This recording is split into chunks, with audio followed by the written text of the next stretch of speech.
Okay, good morning, my elementary students. Okay, good morning, class. My name is Teacher Daniela, your teacher in music. So, today we are going to explore the wonderful world of music. So, are you ready to sing, clap, and move? Okay, very good. Okay, so by the end of our lesson, class, you will be able to define what is music, identify its elements, na madi-discuss natin later. Also, be participate in or rather participate in fun music activities. So, dito meron tayong mga objectives. Kapag sinabing natin objectives, ito yung mga dapat ninyong matutunan after natin ma-discuss yung about sa music. So, unang-una dito, define music in simple terms, okay? Hindi nyo kailangan palalimin yung definition nyo or kung paano nyo i-define what is music. Okay? Second is identify the music or the basic elements of music na ma-discuss natin later on. Letter C is also differentiate loud and soft sound. Kaya nyo na, ano nga ba ang pinagkaiba ng loud music or loud sound sa soft sound. Okay, so bago tayo mag-start sa discussion natin, meron ako dito simple energize me. Pinatawag natin guess the title. Meron ako dito nakarading lyrics, and kakantahin natin siya, and then, ano po ba yung title ng song na yun, or ng music. Okay. So, ito naman class, nauna natin guess the title. Mahay kubo, kahit hindi ang halaman doon ay sari-sari, singkamas at talong, sigarilyas at manok, sitaw, bataw, patani, inday at patola, upot, kalabasa, at saka mayroon pang labanos, pasta, sibuyas, kamatis, bawang at luya, sa paligid-ligid ay puno ng hiya. Okay? Guess the title. 1, 2, 3. Okay, very good. The answer is Bahay Kubo. Second lyrics or guess the title is ang kasat ng mataw at may tagumpay na nagmumili. Ang bituin at araw na kailan pa may ginagbibilin. Okay, guess the title in 1, 2, 3. Tama, Lupang Hinira. The third lyrics or the last is Marang sinta, Lupo ng papaya, Dala-dalay buslo, Sinisiglan ng sinta. Ito sa dulo, nabahagi ng sana, tapos kapagaran, humanap ng iba. In 1, 2, 3. Okay, tama. Laron sinta. So, ano nga po ba yung music? So, what is music? It is the art of combining sounds that can express feelings and emotions. So, music is everywhere, at home, school, church, and celebration. So, class, ngayon, pag-usapan natin kung ano nga ba ang music. So, music is the art of combining sounds. Ibig sabihin, ang music ay pinagsamang tunog na may maayos or nakaayos yung mga pattern. So, hindi lang siya basta-basta ingay na naririnig natin. Ito ay may rhythm, melody, at expression din. Kapag sinabi naman natin art of sound, ibig sabihin, ang music ay paraan ng pagpapahayag ng feelings gamit ang tunog. So, halimbawa natin dito, kapag masaya tayo, madalas upbeat o yung mga mabibilis na music yung pinapatugtog natin. Kapag malungkot naman tayo, usually, yung slow or soft music yung pinapakinggan natin or yung nakikinig natin. So, also music can express emotions, maaari din itong nagpapahayag ng mga happiness, kung ano yung nararamdaman natin, also like the sadness. and the excitement, love, or even yung kahit galit ka or yung anger. Kaya kapag nanonood tayo or minsan nanonood tayo diba ng movie at may mga background music, mas nararamdaman natin talaga yung eksena dahil sa music. Examples na lang kung saan natin ba narinig yung mga music. Una, sa bahay pa lang, di ba? Sample dito yung mga radio, TV, and also the cell phones. Sa church, di ba? May mga choirs dyan. Sa birthday parties, kakanta yan. Kailangan mga upbeat kasi masaya parties And also sa graduations, kahit sa jeep o sa mall. So class, music is part of our everyday life. Okay? Hindi natin napapansin, palagi pala natin itong naririnig at nararamdaman. So dito na tayo sa mga elements ng music. So dito, so class, music is part of our everyday life. Iyon natin yan. So, pag-uusapan naman natin ngayon ng elements ng music. These are the basic parts that make up music. So, parang isa lang sa mga ingredients na isang recipe. Kapag pinagsama-sama, nakakabuo tayo ng magandang music. So, ano nga po ba yung unang elements ng music? So, dito is the rhythm. It is a pattern or beats. Okay, unahin natin ang rhythm. Rhythm is the pattern, di ba? So, ibig sabihin, ito yung galaw o pattern ng tunog ng music. Para itong tibok ng puso natin, di ba? Dub, dub, ganon. May regular na pattern. So, halimbawa, kapag mabilis ang palakpak natin, mabilis din yung rhythm. And kapag mabagal naman, mabagal din yung rhythm. Ganun lang po yun. So, next, yung second.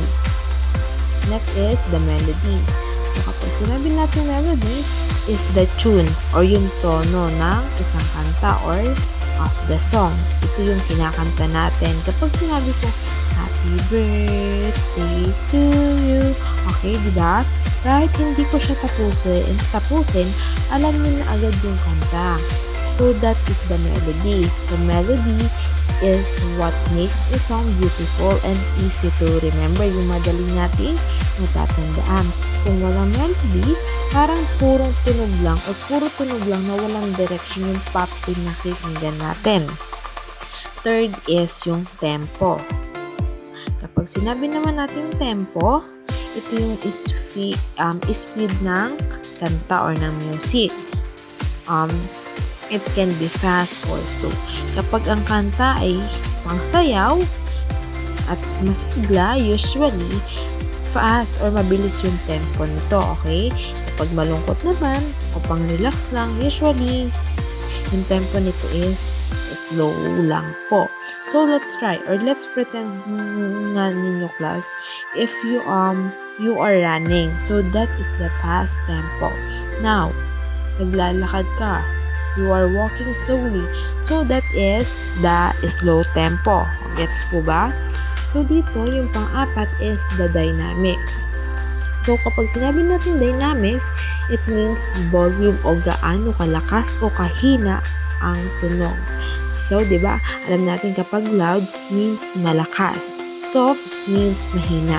Kapag may surprise sa movie, may mga pa-surprise, bigla di ba lumalakas yung tunog or yung music ng movie.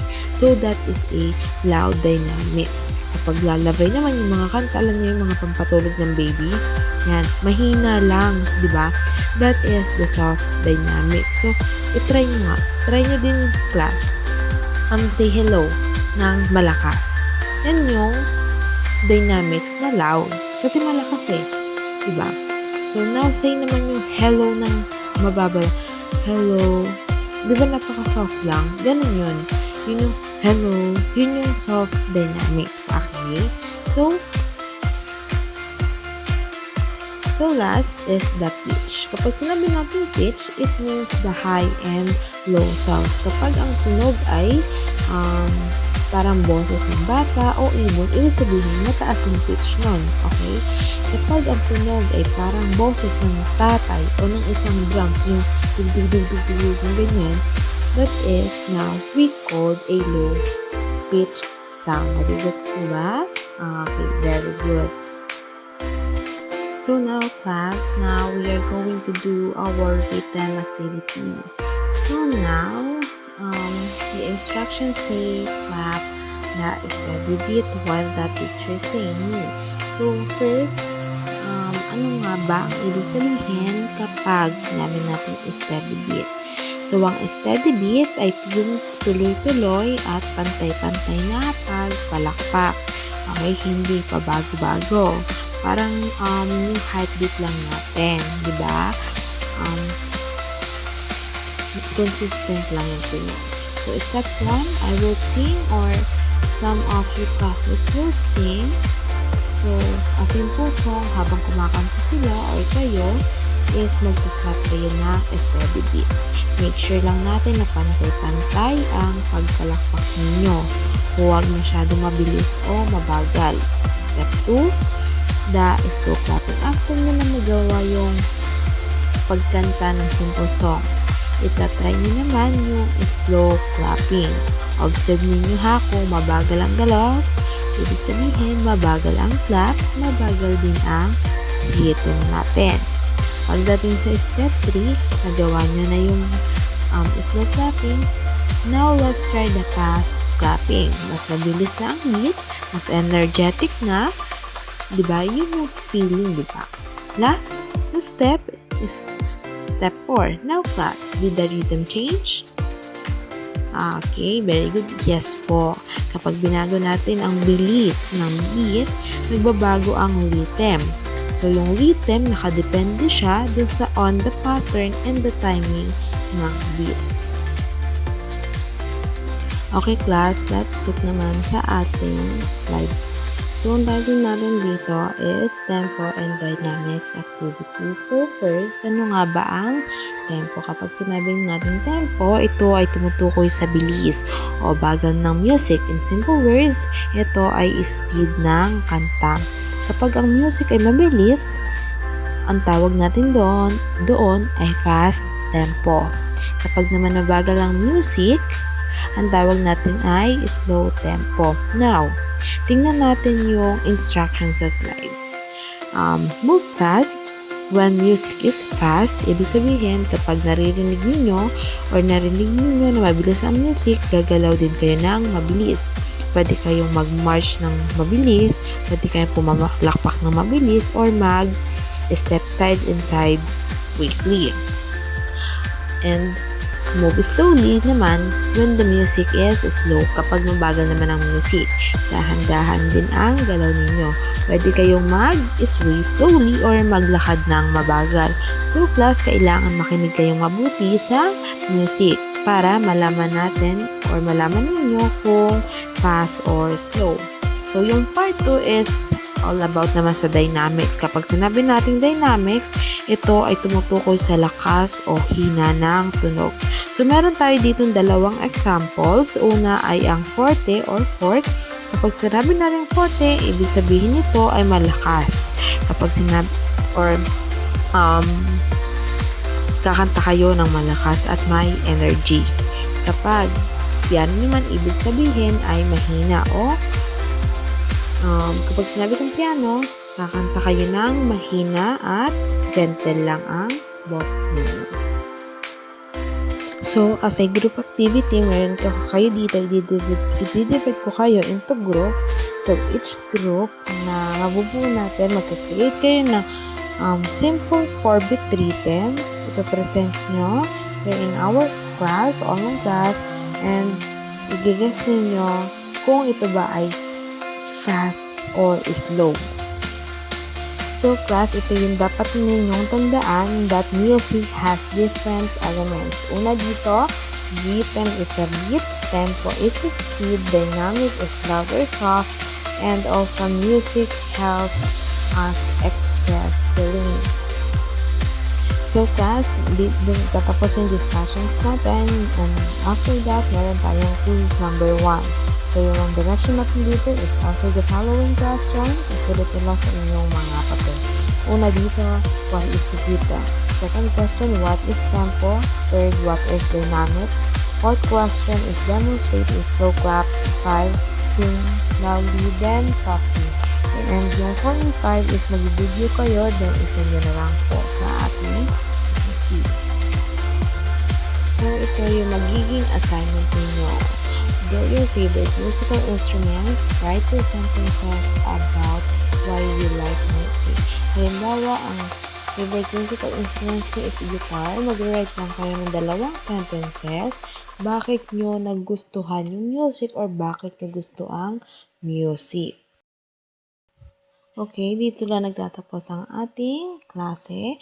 Thank you for your attention. Nagbigay kayo ng oras sa ating music subject. Maraming salamat po.